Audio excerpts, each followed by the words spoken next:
India speaks loudly देख रहे हैं आप। मैं हूं आपके साथ प्रांशी राठौर। मध्य प्रदेश के पूर्व मुख्यमंत्री शिवराज सिंह चौहान कृषि मंत्रालय को अब संभालते हुए नजर आ रहे हैं। मध्य प्रदेश में जिस तरह से मुख्यमंत्री पद को उन्होंने तकरीबन 18 साल तक संभाला, लेकिन अब शिवराज सिंह चौहान को एक बड़ी जिम्मेदारी मिल चुकी है। मोदी कैबिनेट का वह हिस्सा बन चुके हैं। जी हां, लोकसभा चुनाव 2024 में शिवराज सिंह चौहान को बीजेपी की तरफ से आगे किया गया।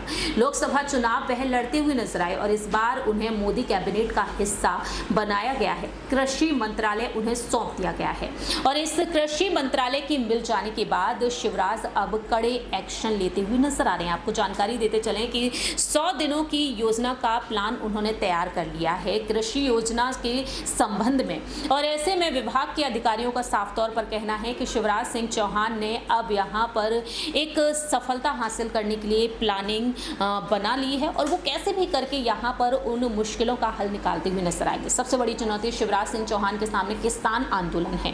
किसान पुत्र जो कहे जाते हैं शिवराज सिंह चौहान, उन्होंने किस तरीके से नई दिल्ली में प्रेस कॉन्फ्रेंस बुलाकर अपनी बात रखी, सुनिए जरा। मुझे इस बात की भी प्रसन्नता है कि प्रधानमंत्री जी ने तीसरी बार शपथ ग्रहण करने के बाद सबसे पहले हस्ताक्षर अगर किए तो किसान सम्मान निधि की 17वीं किस्त किसानों को जारी करने की फाइल ही उन्होंने साइन की। और उनका सबसे पहला कार्यक्रम अगर तीसरी बार प्रधानमंत्री बनने के बाद हो रहा है तो बाबा विश्वनाथ की नगरी काशी में वो सिंगल क्लिक के माध्यम से किसानों के खाते में किसान सम्मान निधि डालेंगे। आप सब जानते हैं कि किसान भाइयों की आर्थिक प्रगति सुनिश्चित करने के लिए 2019 में प्रधानमंत्री किसान सम्मान निधि की योजना की शुरुआत हुई थी और अब तक लगभग 11 करोड़ किसानों को 3 लाख करोड़ रुपए से ज्यादा की राशि किसान सम्मान निधि के रूप में दी जा चुकी है, सीधे उनके खातों में अंतरित की गई है। 18 जून को प्रधानमंत्री श्रीमान नरेंद्र मोदी जी 9 करोड़ 3 लाख किसान भाई बहनों के खाते में लगभग 20,000 करोड़ रुपए की राशि दाताओं की खुशहाली के साथ विकसित भारत के संकल्प की सिद्धि का श्री गणेश हो रहा है। प्रधानमंत्री जी के साथ उनका कार्यक्रम तो काशी में होगा। काशी के कार्यक्रम के साथ ही उस कार्यक्रम में राज्यपाल महोदय, उत्तर प्रदेश के मुख्यमंत्री योगी आदित्यनाथ जी, वहां के कृषि मंत्री सम्मिलित रहेंगे। लेकिन देश में अलग अलग स्थानों पर, वैसे तो सभी केवीकी में कार्यक्रम होंगे, कृषि विज्ञान केंद्रों में, लेकिन 50 हमने विशेष रूप से चिन्हित किए हैं जहां अलग अलग केंद्रीय मंत्री जाएंगे, वर्चुअली कार्यक्रम से जुड़ेंगे और वहां जो एकत्रित किसान होंगे उस कार्यक्रम के लिए उनसे वो संवाद भी करेंगे। केवल केवीके में नहीं, सभी मंडियों में, ब्लॉक स्थानों पर और कई राज्यों में हर गांव में, ग्राम पंचायतों में इस कार्यक्रम का आयोजन हो रहा है और लगभग 2 करोड़ किसान फिजिकली और वर्चुअली इस कार्यक्रम में सम्मिलित होंगे। इस कार्यक्रम के साथ साथ एक और प्रधानमंत्री जी का संकल्प है, लखपति दीदी। 3 करोड़ लखपति दीदी हमें बनानी है। 1 करोड़ बन चुकी, 2 करोड़ और। उसी का एक आयाम है कृषि सखी। किसानों की सहायता के लिए हमने कई बहनों को प्रशिक्षित करके उनको ट्रेनिंग देके तैयार किया है ताकि वो अलग अलग कामों में किसान को, खेती को सहयोग कर सके। तो ऐसी हमारी लगभग 30,000 कृषि सखियों को प्रशिक्षण दिया जा चुका है। ये प्रशिक्षण लगातार जारी रहेगा।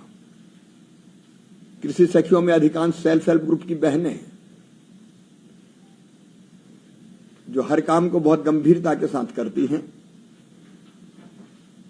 तो उनको भी प्रशिक्षण जिनने पूरा किया है, सर्टिफिकेट प्रतीकात्मक रूप से 5 बहनों को वहां दिए जाएंगे, लेकिन 30,000 बहनों को अलग अलग जगह ये प्रशिक्षण के सर्टिफिकेट दिए जाएंगे।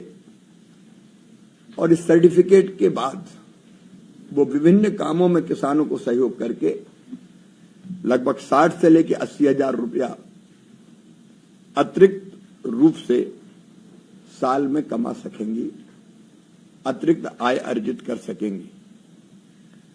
अभी इस कार्यक्रम का प्रारंभ हुआ है, इसको लगातार आगे बढ़ाएंगे। मित्रों, इस कार्यक्रम का सीधा प्रसारण डीडी किसान, माईगव पर वेबकास्ट, विकासखंड कार्यालय से लेकर ग्राम पंचायतों, यूट्यूब, फेसबुक, अलग अलग कृषि विज्ञान केंद्रों में और देश भर के 5 लाख से अधिक कॉमन सर्विस सेंटर्स पर भी किया जाएगा। आपके माध्यम से मेरी किसानों से अपील है कि इस कार्यक्रम में वो किसी भी माध्यम से सीधे भाग लेकर अलग अलग स्थानों पर और उसके अतिरिक्त भी विभिन्न संचार माध्यमों के माध्यम से इस कार्यक्रम से और प्रधानमंत्री जी से जुड़ने की कृपा करें। कृषि सखी कार्यक्रम अभी 12 राज्यों में हमने प्रारंभ किया है। गुजरात, तमिलनाडु, उत्तर प्रदेश, मध्य प्रदेश, छत्तीसगढ़, कर्नाटक, महाराष्ट्र, राजस्थान, उड़ीसा, झारखंड और आंध्र प्रदेश और मेघालय में ये शुरू किया है। कृषि में महिलाओं की महत्वपूर्ण भूमिका को देखते हुए कृषि और ग्रामीण विकास मंत्रालय ने एक समझौता ज्ञापन पर भी हस्ताक्षर किए। दोनों मिलकर इस कार्यक्रम को चलाएंगे। प्रधानमंत्री किसान सम्मान निधि, जैसा मैंने आपसे बताया, 6,000 रुपया प्रतिवर्ष किसानों के खाते में सीधे अंतरित की जाती है 3 किस्तों में। इसके साथ साथ जो बहुत महत्वपूर्ण कार्यक्रम है, प्रधानमंत्री फसल बीमा योजना, 4 करोड़ से ज्यादा किसानों को पीएम फसल बीमा योजना के अंतर्गत आर्थिक सुरक्षा की गारंटी मिली हुई है। मुझे ये बताते हुए प्रसन्नता है कि वैश्विक कीमतों में उछाल के बावजूद भी 11 लाख करोड़ की सब्सिडी उपलब्ध कराकर किसानों को सस्ती दरों पर खाद की उपलब्धता कराने का काम निरंतर जारी है। अब यही देखना होगा कि आखिरकार शिवराज सिंह चौहान के ये फैसले कितने रंग लाते हैं। देखते हैं कि मोदी कैबिनेट का हिस्सा बन जाने के बाद पीएम मोदी और साथ ही साथ अमित शाह की उम्मीदों पर वह कितना खरे उतरते हैं, ये देखने वाली बात होगी। देश और दुनिया की तमाम खबरों के लिए आप देखते रहिए इंडिया स्पीक्स लाउडली। धन्यवाद।